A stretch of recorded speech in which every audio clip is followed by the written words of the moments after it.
સુરતમાં હીટવેવથી બચવા બપોરના સમયે ટ્રાફિક પોલીસના જવાનોને ફરજમાંથી મુક્તિ આપો તેવી માંગ કોંગ્રેસના કલ્પેશ બારોટ દ્વારા પોલીસ કમિશનરને પત્ર લખી રજૂઆત કરવામાં આવી હતી।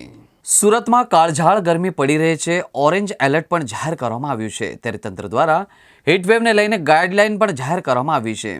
ત્યારે જાહેર રસ્તા પર ટ્રાફિક મેનેજમેન્ટને લઈને ઊભા રહેલા જવાનોને બપોરના સમયે ફરજમાંથી મુક્તિ આપવામાં આવે તેવી માંગ કોંગ્રેસના કલ્પેશ બારોટ દ્વારા પોલીસ કમિશનરને પત્ર લખી કરવામાં આવી છે।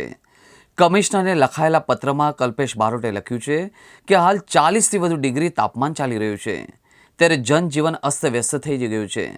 બપોરના સમયે રસ્તાઓ સુમસામ ભાસી રહ્યા છે, ત્યારે તબીબો પણ કામકાજ વગર ઘરની બહાર ન નીકળવા સલાહ પણ આપી રહ્યા છે। ત્યારે ટ્રાફિક જવાનોમાં પોલીસ અને ટ્રાફિક બ્રિગેડના જવાનોને ગરમીમાં ફરજ બજાવવામાંથી મુક્તિ મળે, જેથી તેમની તબિયત પણ જળવાઈ રહે।